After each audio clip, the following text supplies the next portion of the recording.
ქურჩაში მომხდარი მკვლელობა გააპროტესტეს ბიძინა ივანიშვილის ბიზნეს ცენტრთან. თავისუფალი ზონისა და აპრიორის წარმომადგენლები ადგილზე ღამით მივიდნენ და ხელისუფლება უმოქმედობაში დაადანაშაულეს. არასამთავრობო ორგანიზაციების წარმომადგენლებმა ივანიშვილის ბიზნეს ცენტრთან მიიტანეს რუსეთის დროშა და დაახიეს, ასევე ანტირუსული კამპანიის დაწყება დაანონსეს. ადგილზე მობილიზებული იყო პოლიციაც, რომელმაც შეკრებილებით ტერიტორიის დაბინძურების ბრალდებით დააკავეს, მოგვიანებით 11-ვე მათგანი 80 ლარიანი ჯარიმის სანაცვლოდ გაათავისუფლეს.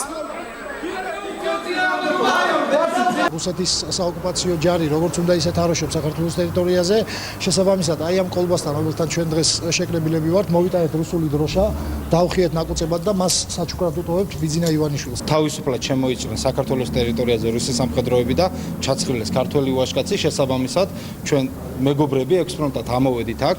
ჩვენთვის თავარი არის ის, რომ ბიძინა ივანიშვილმა თავის პოლიტიკის შედეგად საქართველოს ის მთავრობა მოუყვანა, რომელიც არ იცავს საკუთარ მოქალაქეებს. დაუყარით ნაგავი ნაგავზე და მივდიოდი და ამ დროს პოლიციამ ყოველივე ჩვენგანი თითქმის ორი კაცი დავჭირ გარეთ, ყველა დააკავეს აბსოლუტურად. მე მგონი რაღაც 10 თუ 12 კაცია დაკავებული, ზუსტი რაოდენობა არ ვიცით. მიზეზი ის იყო, რომ რუსეთის დროშა რაც დავხიეთ, იმის აღებას გთხოვდნენ და წაღებას.